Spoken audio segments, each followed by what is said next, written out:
श्री रामबहादुर थापालाई उक्त मन्त्रालय सम्बन्धी विनियोजन शीर्षकहरूमाथिको छलफलमा उठेका प्रश्नहरूका जवाब दिन अनुमति दिन्छु।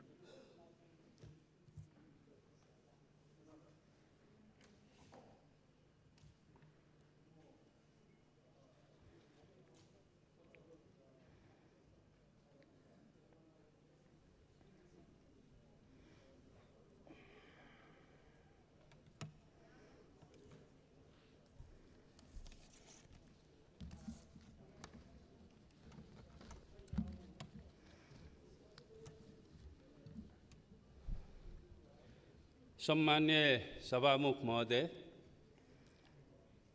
कुनै पनि राष्ट्र, समाज र व्यक्तिको अस्तित्व, त्यसको प्रगति र समृद्धि शान्ति, सुरक्षा, सुशासन र स्थायित्व बिना सम्भव छैन भन्ने स्पष्ट सैद्धान्तिक मान्यता र ऐतिहासिक रूपले स्थापित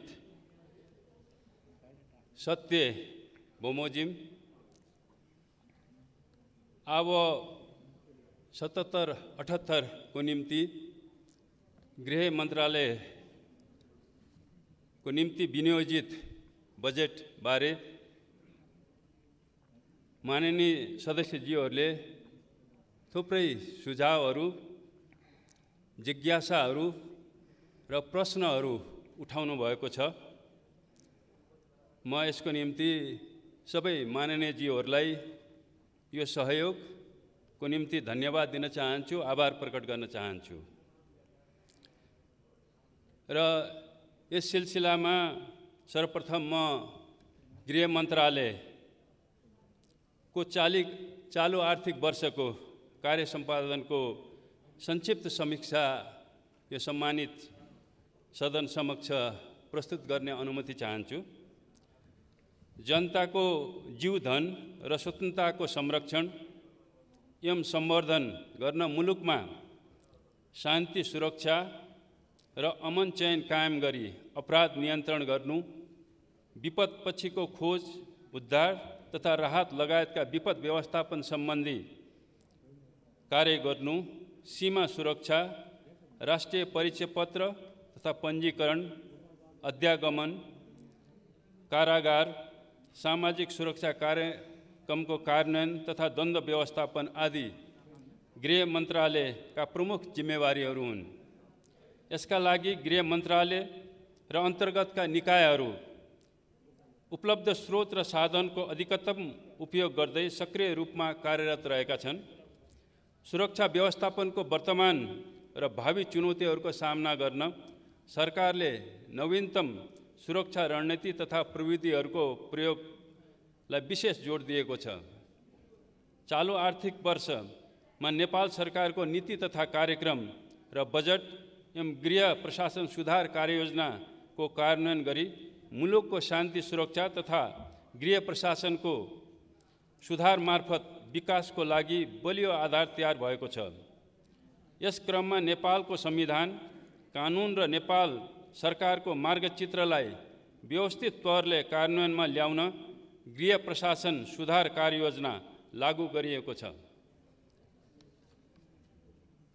भ्रष्टाचारप्रतिको शून्य सहनशीलता, आर्थिक पारदर्शिता एवं मितव्ययिताको नीतिलाई दृढतापूर्वक अवलम्बन गरिएको छ। संघीयता कार्यान्वयन तथा सुरक्षा व्यवस्थालाई प्रभावकारी बनाउन प्रहरी समायोजनको कार्य अन्तिम चरणमा रहेको छ। हाल विश्वव्यापी महामारीका रूपमा देखा परेको कोभिड-19 को प्रकोपले सिर्जना गरेको चुनौती सामना गर्न गृह मन्त्रालय तथा मातहतका निकायहरू नेपाल सरकारको नीति बमोजिम अग्रपङ्क्तिमा परिचालित भइरहेका छन्।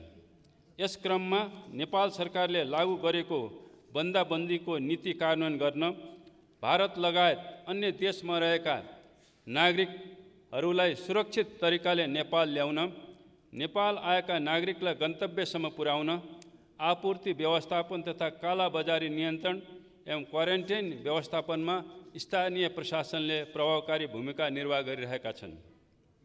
सम्मान्य सभामुख महोदय, अब म विनियोजन विधेयक 2077 माथिको छलफलको क्रममा माननीय सांसदहरूले उठाउनु भएको गृह मन्त्रालय सम्बद्ध विषयहरू सम्बन्धमा प्रश्न पार्ने अनुमति चाहन्छु। आर्थिक वर्ष 77-78 मा गृह मन्त्रालय र मातहत निकायको कुल बजेट 1,38,62,67,00,000 विनियोजन भएको छ, जसमध्ये 2,72,84,00,000 स्थानीय तह तथा बाँकी सङ्घीय सरकारका इकाइहरूबाट परिचालित हुनेछ।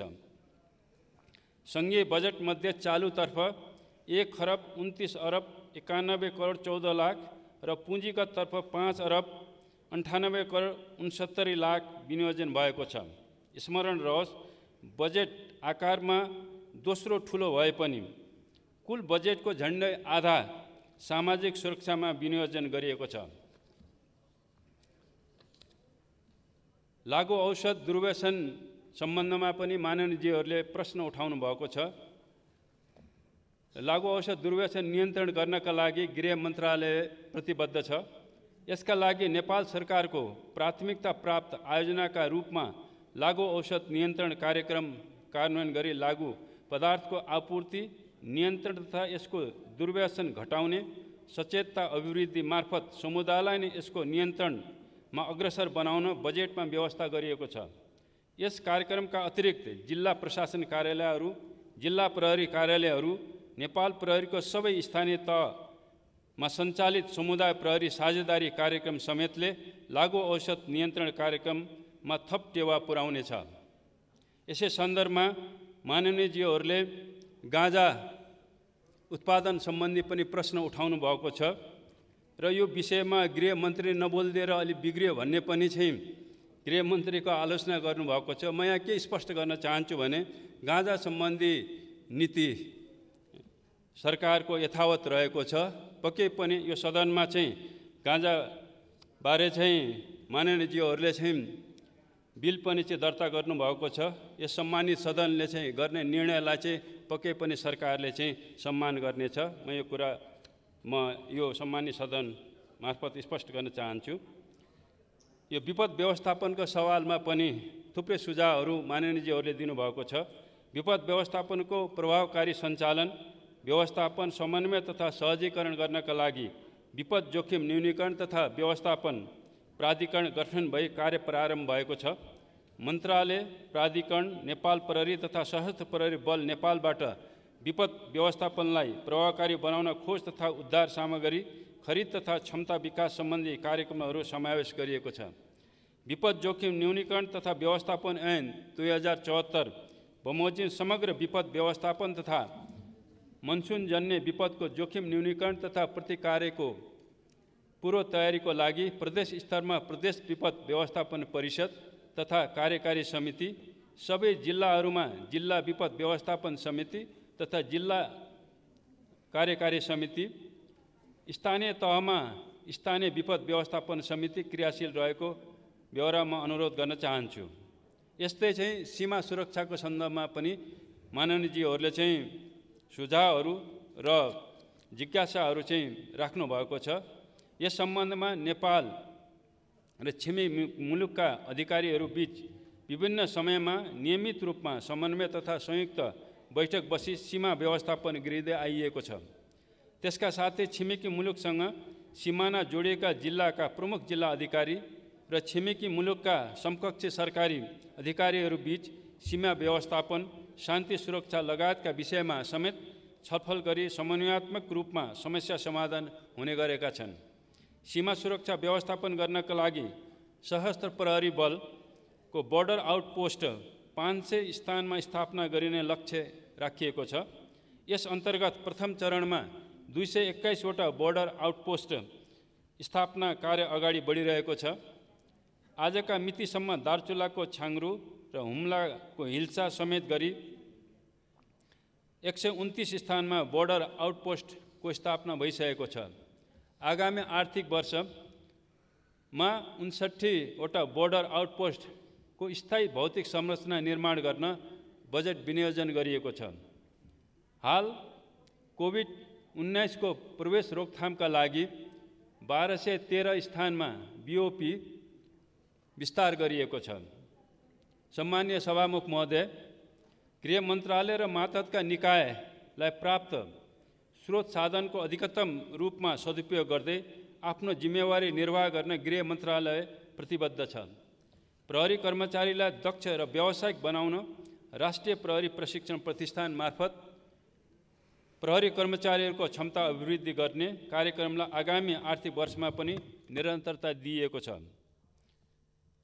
सुरक्षा व्यवस्थालाई सक्षम, सुदृढ र विश्वसनीय बनाउनका लागि के कति सङ्ख्यामा नेपाल प्रहरीका कर्मचारी र सशस्त्र प्रहरी बलका कर्मचारी आवश्यक पर्दछन् भन्ने निर्क्युल गर्न सङ्गठन एवं व्यवस्थापन सर्वेक्षणको कार्य अन्तिम चरणमा पुगेको छ।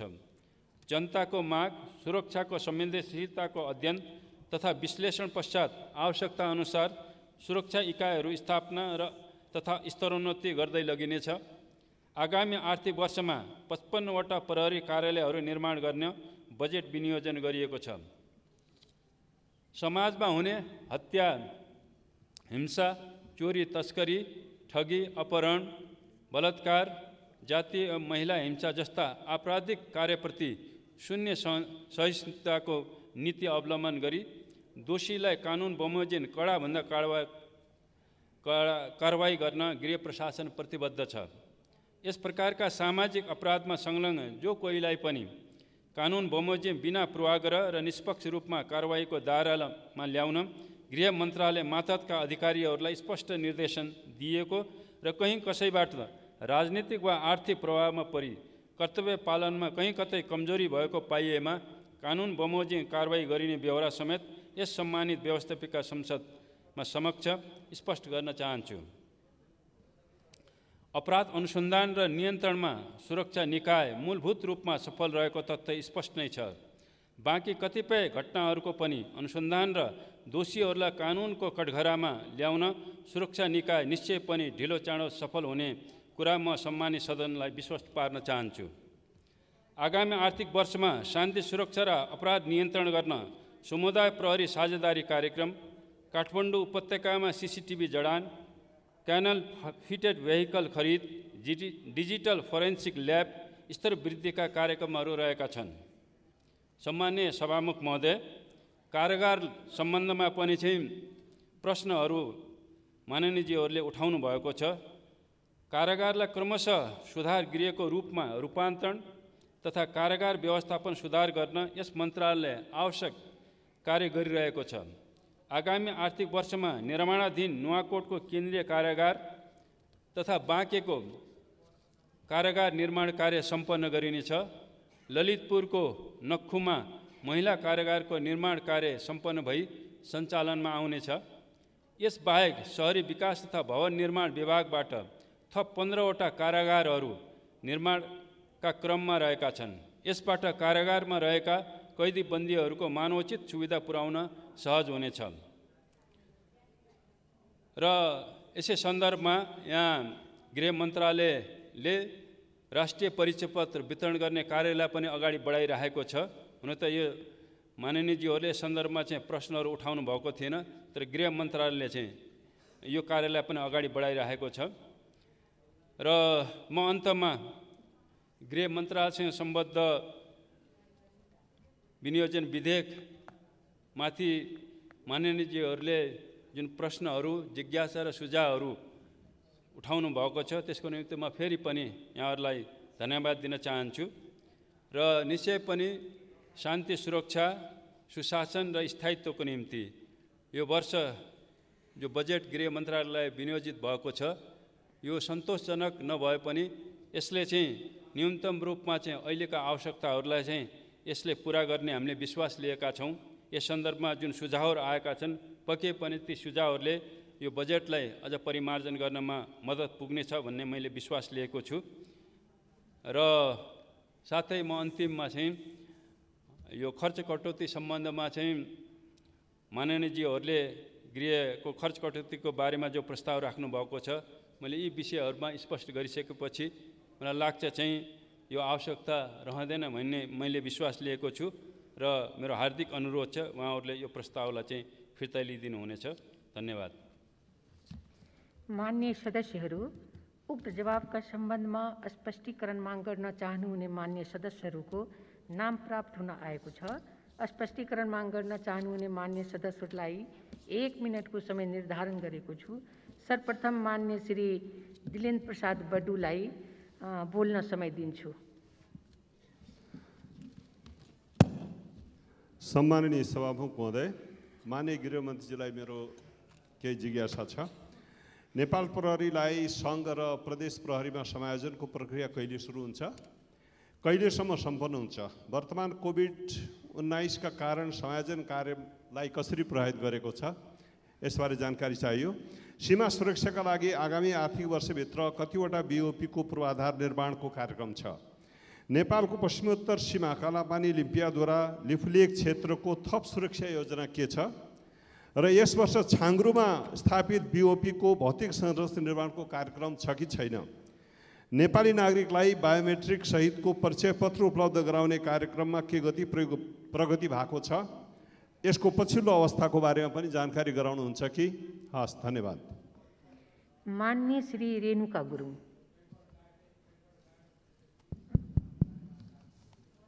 सम्माननीय सभामुख महोदय, माननीय गृहमन्त्रीज्यूलाई मेरो प्रश्न छ। 2071 सालमा पेन्सन सम्बन्धी संशोधित प्रहरी नियमावली बनाउने अनि 2060 साल चैत्र 26 गतेबाट 11 वर्ष अघि भर्ना हुने प्रहरीका तल्लो दर्जालाई अधिकृत समान 20 वर्ष अनिवार्य सेवा गर्नु भन्न मिल्छ? यो विभेदलाई गृह मन्त्रालयले सम्बोधन गर्ने के योजना बनाएको छ? दोस्रो, हाल प्रहरीको आर्थिक वृद्धि विकासको मुख्य अवसर UN मिसन आन्तरिक समस्याकै कारण सबै बन्द हुने अवस्थामा छ। यसको नैतिक जिम्मेवारी कसले लिने? प्रहरी मुख्यालयले, गृह मन्त्रालयले कि नेपाल सरकारले? र तेस्रो, सेक्युरिटी फोर्समा नीति निर्माण गर्न होस् या कार्यान्वयन गराउन र्याङ्किङ र प्रोटोकलको ठुलो महत्त्व छ। तर हाल प्रदेश प्रहरी प्रमुखमा खटिएका अधिकृतको र्याङ्किङ प्रदेशकै सचिव तथा प्रदेशका प्रधानपतिहरूबीच असमानता किन? जवाफ चाहन्छु। धन्यवाद। मान्य श्री प्रेम सुवाल। सम्मान्य सभामुख महोदय मार्फत गृहमन्त्रीजीसँग जिज्ञासा राख्न चाहन्छु। गृह मन्त्रालय अन्तर्गतका कर्मचारीहरूले नेपालको सिमानामा सडक बाँड, सीमावर्ती बाँड, सीमा अतिक्रमण भइरहेको बारे मन्त्रीज्यूलाई जानकारी दिएको छ या छैन? विदेशीले थोरीमा नेपालीले बनाएको पुलमा हिँड्न नदिँदा, बुतौलको तिनाउ नदीमा गैर कानुनी डोजर चलाई बालुवा गिटी उत्खनन गर्दा त्यहाँका गृह प्रशासन के हेर्दैछ, यसबारे मन्त्रीज्यूलाई जानकारी छ या छैन?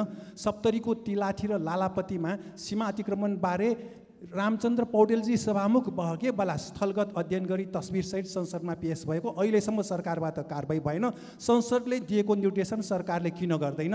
नेपाल प्रहरी र सशस्त्र प्रहरी बललाई नेपाललाई युद्धमा ढकेल्ने MCC सम्झौता खारेज गर्नुपर्ने बारे मन्त्रालयले बताएको छ कि छैन? धन्यवाद। मान्य सदस्यहरू, अब मान्य गृहमन्त्री श्री रामबहादुर थापालाई उक्त स्पष्टीकरणको सम्बन्धमा स्पष्ट पार्न अनुमति दिन्छु। सम्मान्य सभामुख महोदय, केही माननीयजीहरूले फेरि पनि आफ्नो जिज्ञासाहरू राख्नु भएको छ। यसको निम्ति म फेरि पनि यहाँहरूलाई धन्यवाद दिन चाहन्छु। माननीय दिलेन्द्र बडुजीले यो प्रहरी समायोजन कहिलेसम्म हुन्छ भन्ने जिज्ञासा राख्नु भएको छ।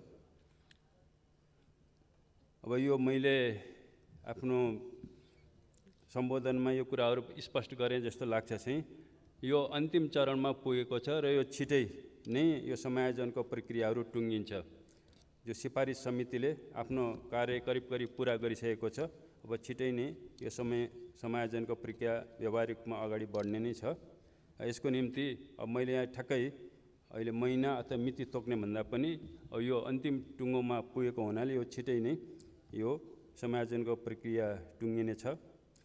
र BOP को सन्दर्भमा पनि मैले यहाँ स्पष्ट गरिसकेको छु। र BOP हामीले विशेष गरेर दक्षिणतिर खुला सिमाना भएको हुनाले चाहिँ 500 सम्म चाहिँ BOPहरू स्थापना गर्ने लक्ष्य राखिएको छ। यो पहिलो चरणमा 221 वटा लक्ष्य छ र अहिले तत्काल हामीले त्यही स्थायी संरचनाहरू निर्माण गर्नको निम्ति चाहिँ बजेट पनि यहाँ विनियोजन गरिएको छ र अहिले चाहिँ झन्डै 69 वटा चाहिँ स्थायी चाहिँ संरचनाहरू चाहिँ अहिले यो आर्थिक वर्षमा चाहिँ त्यहाँ स्थापना गर्ने चाहिँ लक्ष्य राखिएको छ। र त्यस्तै यो छाङ्रोको सन्दर्भमा लिपुलोकको सन्दर्भमा पनि यहाँले प्रश्न उठाउनु भएको छ र यो प्रक्रियाहरू अब छिटै नै सुरु हुन्छ। त्यहाँ भौतिक संरचना निर्माण गर्ने त्यहाँ सशस्त्र प्रहरी बल त्यहाँ पुगिसकेको छ र त्यसको लागि चाहिँ त्यहाँ भौतिक संरचना गर्ने कार्यक्रम पनि चाहिँ अब छिटै नै सुरु हुनेछ र यो राष्ट्रिय परिचय पत्रको प्रक्रियाहरू पनि अगाडि बढिरहेको छ। यो हाम्रो लक्ष्य अनुसार नै यो परिचय पत्रहरूलाई वितरण गर्ने प्रयास हामीले गरिरहेका छौँ र यहाँ अर्को माननीयजीले उठाउनु भएका सन्दर्भमा चाहिँ यो पेन्सनको सन्दर्भमा यो नियमावलीको बारेमा उठाउनु भएको छ। यो बारेमा हामीले विचार गर्दैछौँ र यो र्याङ्किङको विषयमा पनि विषय उठाउनु भएको छ। अलिकति यो प्रहरीको भन्दा पनि अलिकति उहाँले पृथ्वीना भन्नाले यता अलि सेनातिरको उठाउनु भयो कि जस्तो लागे चाहिँ। र यहाँ सीमा सम्बन्धी जानकारी माननीय प्रेम सुवालजीले उठाउनु भएको यो सीमा सम्बन्धी जानकारी गिराएला थियो कि थिएन चाहिँ त्यहाँको भन्ने बारेमा चाहिँ यो हामीले यो विषयमा चाहिँ स्पष्ट गरिसकेका छौँ। सीमा अतिक्रमण भएको चाहिँ जानकारी चाहिँ यो अहिले भएको होइन, यो त झन्डै 6 दशकभन्दा अगाडि जानकारी भइसकेको विषय हो। त्यसकारणले यो बारेमा चाहिँ जानकारी नहुने भन्ने कुरै आएन चाहिँ। अब अहिले हामीले चाहिँ जुन सीमा अतिक्रमण भएको छ, अब अहिलेको सरकारले चाहिँ ती अतिक्रमित भूमिहरूलाई लिनको निम्ति अहिले ठोस रूपमा अहिले हामीले कदम उठाइरहेका छौँ। त्यस्तै यहाँ डोजरको कुराहरू पनि ल्याउनु भयो, बाटो निर्माणको बारेमा पनि यो विषयमा पनि मलाई लाग्छ यो बारेमा हामीले पहिले स्पष्ट गरिसकेका छौँ। र यो सप्तरीको तिलाथीको सन्दर्भमा पनि जुन छानबिनको प्रक्रियाहरू चाहिँ कहाँ पुग्यो चाहिँ त्यसले ल्याएका रिपोर्टहरूको चाहिँ कार्यान्वयनको भन्ने सन्दर्भमा चाहिँ निश्चय पनि यो बारेमा चाहिँ हामीले चाहिँ यसको चाहिँ कार्यान्वयनको बारेमा अगाडि बढाउनेछौँ। र एमसिसीको बारेमा फेरि पनि यहाँ उठाउनु भयो र एमसिसीको बारेमा चाहिँ यो सदनमा त्यो विचाराधीन छ, पक्कै पनि यो सदनले त्यसलाई चाहिँ विचार गर्नेछ। धन्यवाद। माननीय सदस्यहरू, गृह मन्त्रालय सम्बन्धी विनियोजन शीर्षकमाथिको छलफल यहीँ समाप्त हुन्छ।